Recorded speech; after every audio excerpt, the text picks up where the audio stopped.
What's going on, everybody? I just wanted to do a video kind of showing my little home studio setup and just kind of what I got going. Now I've got a whole wall of amps with people coming over and playing. It's kind of become the spot of just people like to come over and also have me record because I have the gear here to do it, and I charge a very minimal fee. So people come over, they like, if they like my drumming, then we play it together. They send me, the track, and then I record to it, which is really cool. And then we have other people just come and jam and that kind of stuff. So it's kind of turned into a space. You can even see Hunter back here. He's lounging, and Jack.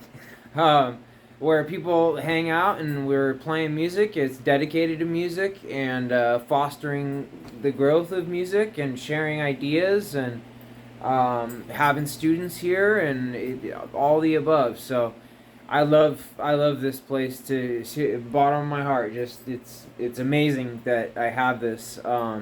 It's taken a lot of hard work and a lot of putting you know a lot of scratch to it over the years, but it's been well worth it, and it's my passion. And like I've said to some people before, it literally helped save my life, gave me my legs back. I fractured my spine when I was younger. Blah blah blah, many surgeries, and it was hard for me to walk or stand or do anything for many years of my life. And so drums were one of those things that was highly therapeutic for me. It gave me my leg strength and coordination back.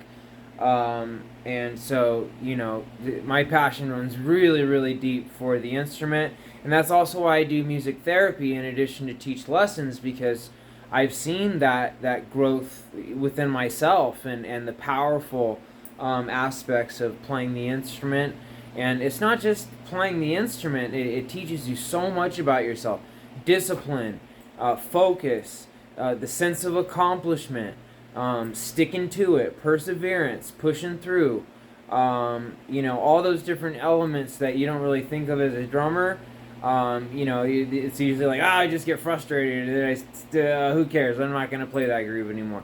Well, no, if you just kind of stick with it and push through it, you'll get there. You'll get there. And by no means do I claim to be a master or anything like that. I'm just saying, through my own personal journey and growth, I've experienced that through the instrument.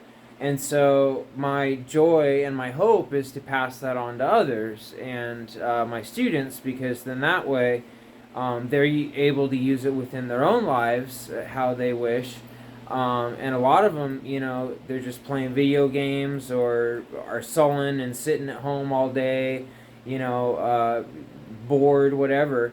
And then you give them some sticks and an instrument and a goal and something to look forward to. And then another thing I always like to do is, if my students earn it, I'll go out and I'll find them a kit, a used starter kit, but I don't mind doing that and helping them find that, just to foster the journey and all that. Sorry, the camera's shaking. I'm holding it with one hand and I don't want to block the lens, but my point being that it's just, you never know how cyclical it can be, and how much whatever you're spreading to the next person, the butterfly effect that can cause. So I'm very grateful for what I have, and I use it all to the max, and super cool. So without further ado, and 4 minutes worth of talking, but I think it's important because it kind of explains my philosophy and kind of my journey and the reasons why I do what I do. But now I'll flip the camera angle around. Okay, well, yeah, you're just looking at my stock shelf here. But there's my DW frequent flyer. I pushed it back into the corner just because we didn't have enough room to fit all the people that were coming in and jamming. So I literally just have a AC unit running with the exhaust out of the doggy door, so that keeps all of us cool and it actually tolerable to be in here and play, plus the fan going. And then some people have already seen the carving, but now look at this wall of amps. This just cracks me up, just because is literally like, I start with just this combo, and I'm like, okay, that's cool. That's all I need. I just play a little bit of bass on the side. And as long as I have that, and a PA system so that I can play tunes and then plug my EAD, is a lot of times is I'll plug my EAD into the subwoofer. And then that way my drums are also being mic'd and coming out at the same time the PA's doing it. But now we've got 8 10s in this full stack, plus another 4, so 12 10s, because this is running as an extension out of this.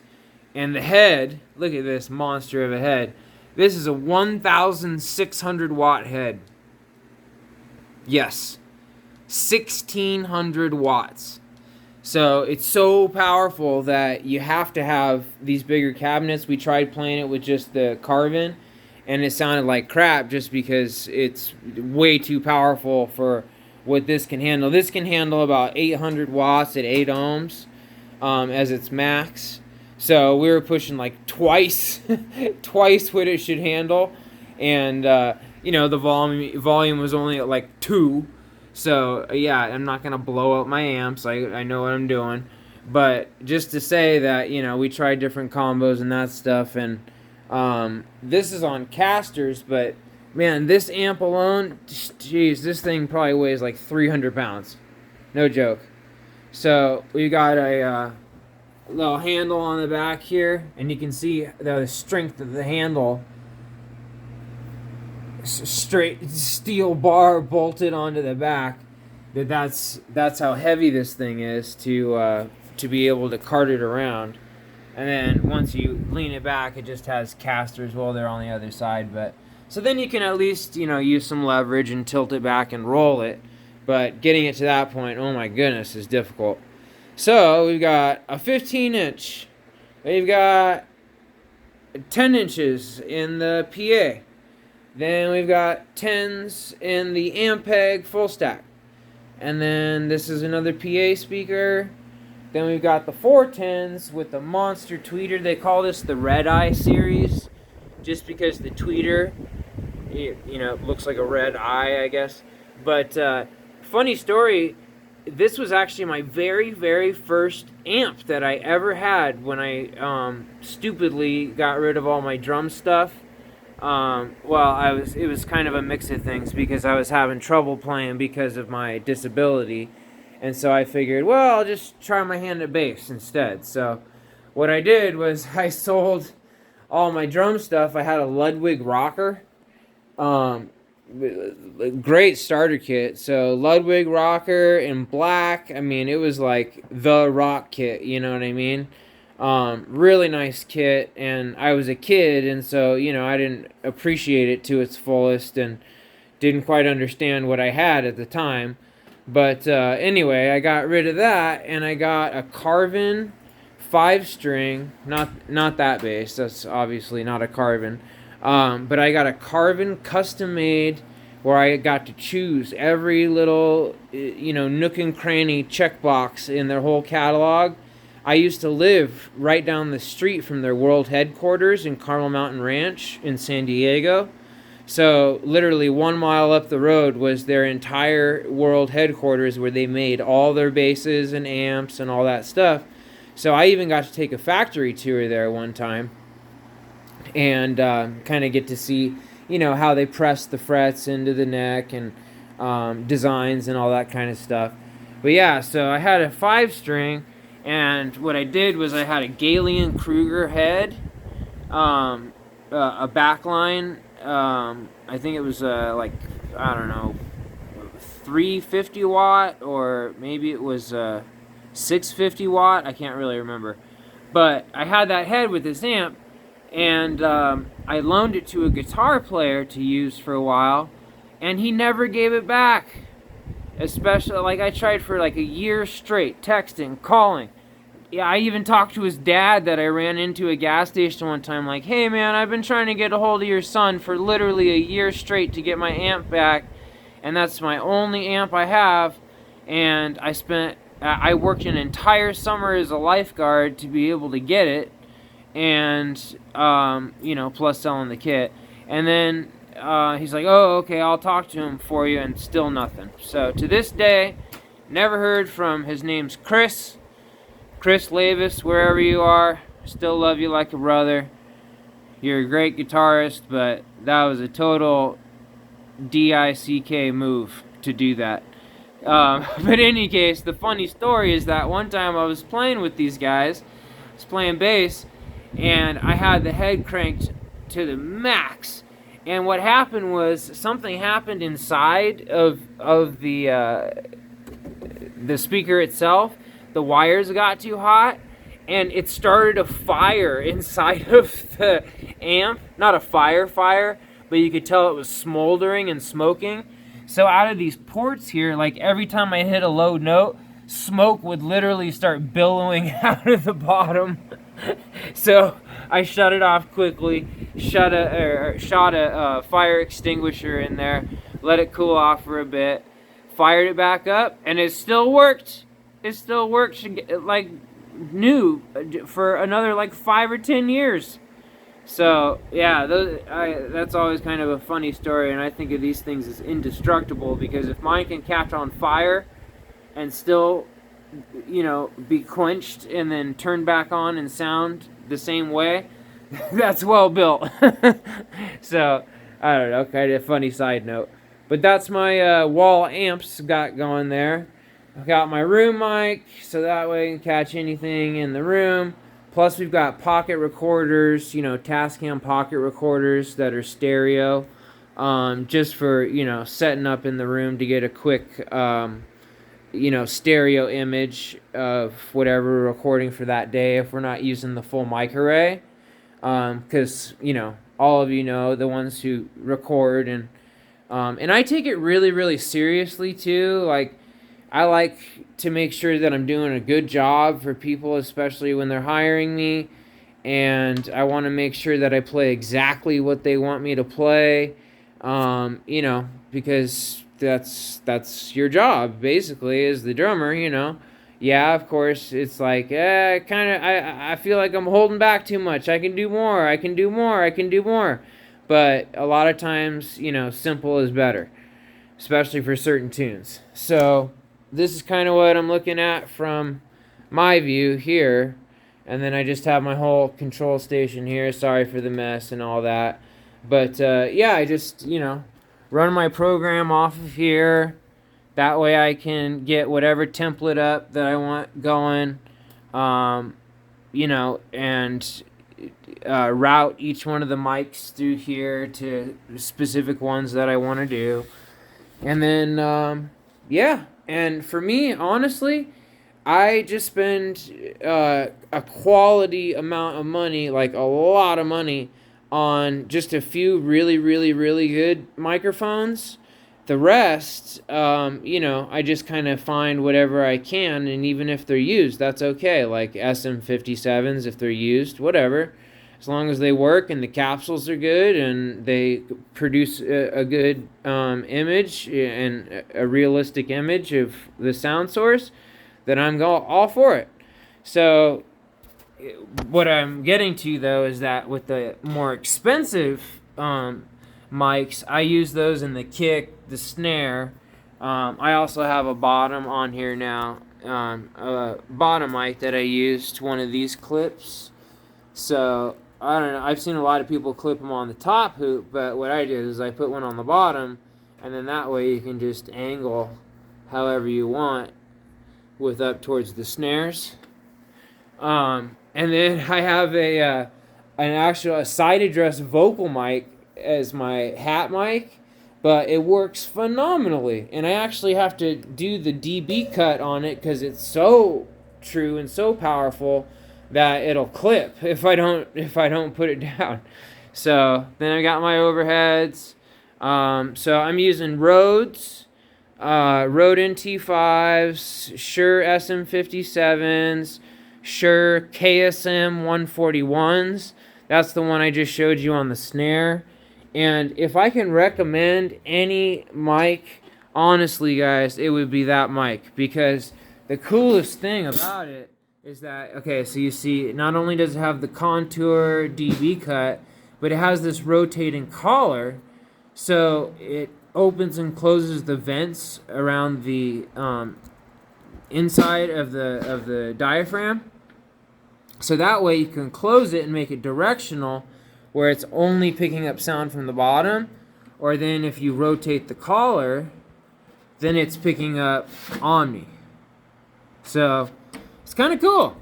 Those are cool. So I have one in the bass drum as well. I'll show you that in just a second. But yeah, that's the KSM 141, and they're great as overheads.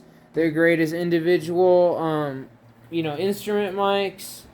And they're fun to experiment with because they have so many options that they kind of naturally EQ what you want, and then also have the ability to play in different ways if you so choose. So captures kind of a different image.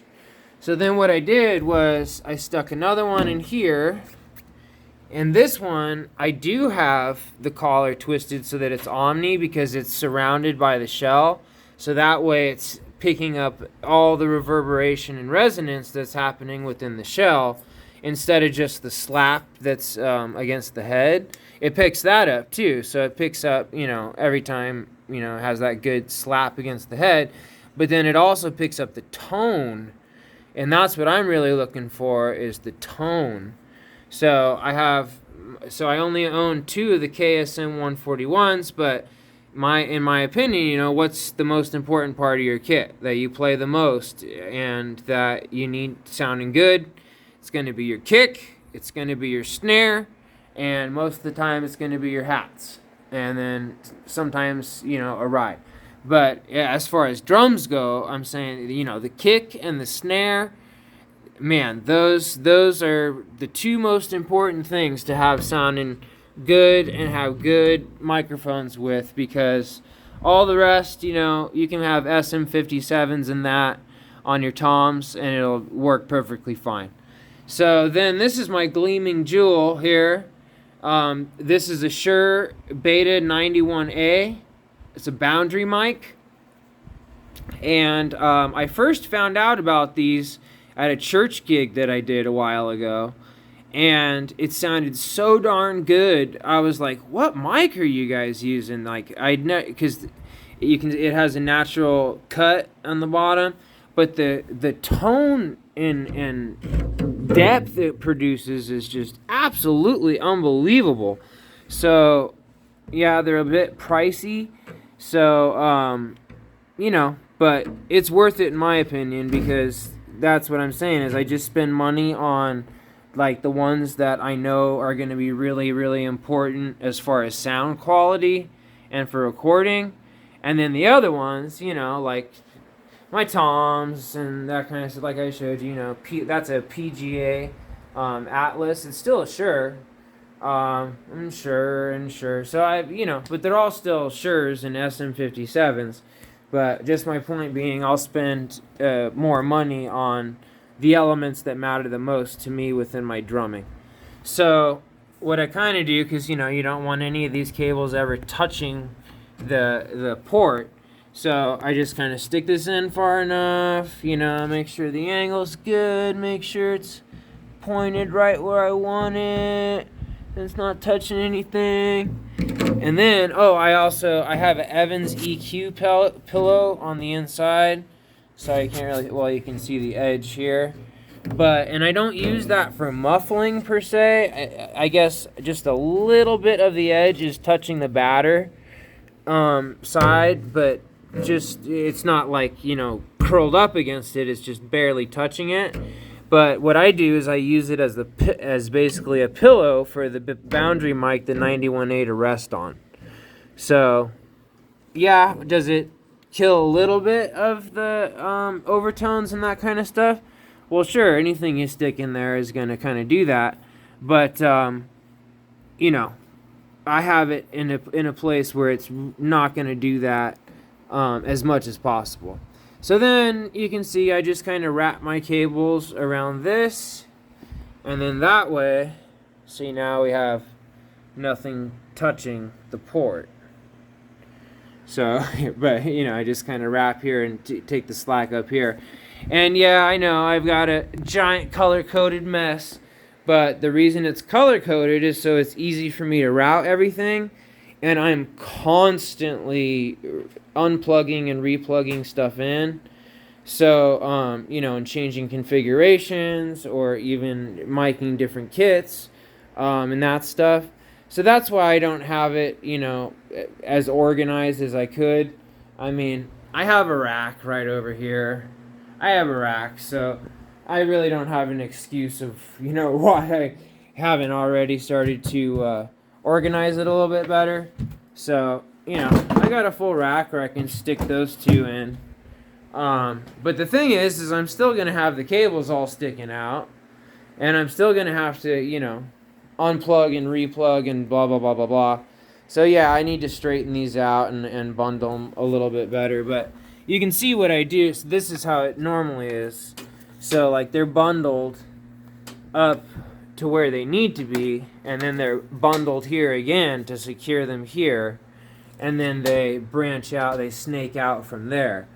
But yeah, I suppose I should probably put, here's, you can see one of the other Velcro ties came loose, so that's why I've got such a mess down here right now. But I mean, it gets changed like 3 times a day. So right when I organize something or think I've got something set, then nope, time for another setup. Oh, nope, time to reroute something different. Nope, all I need is a snare and bass. No, So then it's kind of a different game when you're constantly having to unplug and replug and reroute everything.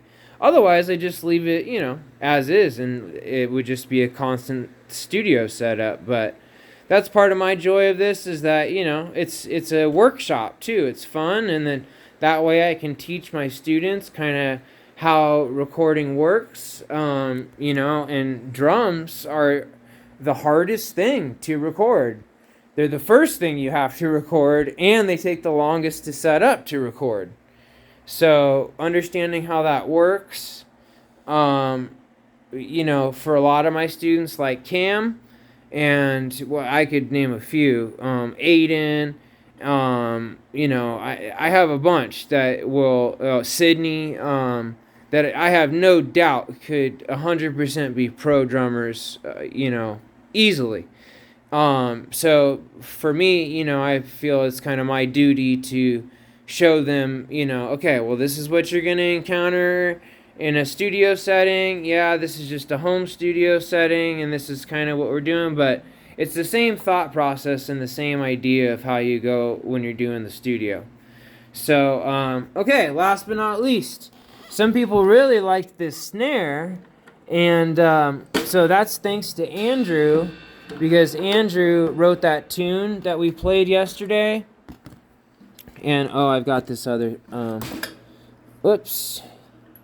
That's funny. Okay, let me take that off. Andrew brought this snare because he wanted a very particular sound. Oh my gosh, this thing weighs like 50 pounds. I'm not even kidding. Oh my goodness. So, it's a 14 by 8, and it's an OCDP, and took out the other vent so it has more air, so suction doesn't happen, and has more ventilation. And then here I'll show you, look how many plies, guys. 25 ply birch too. So he found this used for like $150, and and at first I thought it had re-rings, but actually it doesn't. So, but yeah, 25 ply, and it looks like it has a sharp 45-degree bearing edge. So, kind of like a DW design. But yeah, see,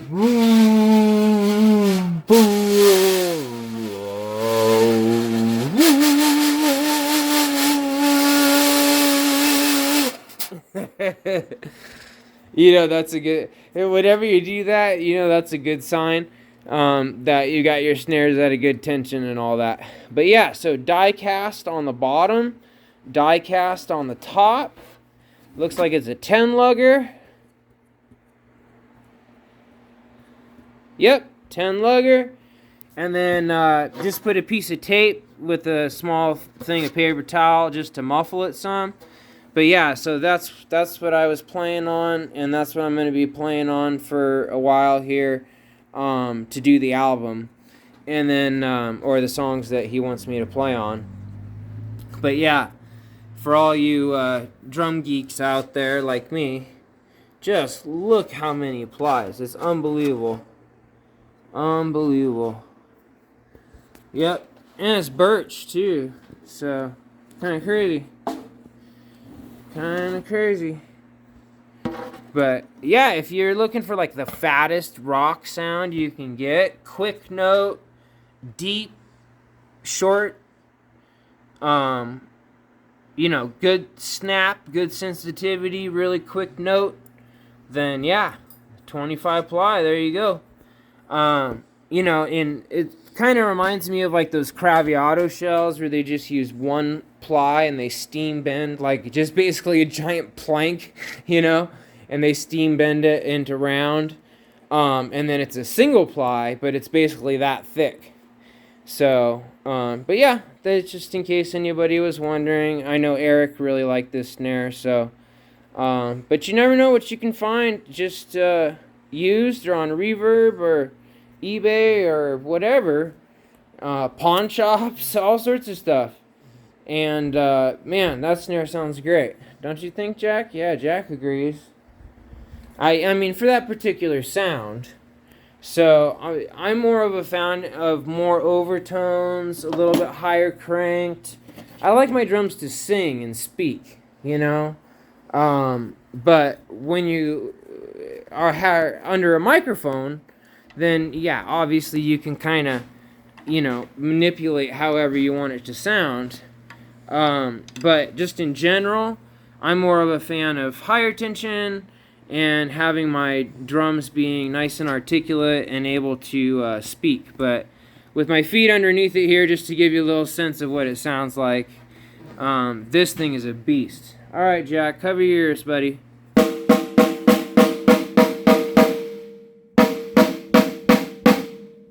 Yeah, let's put it on a stand.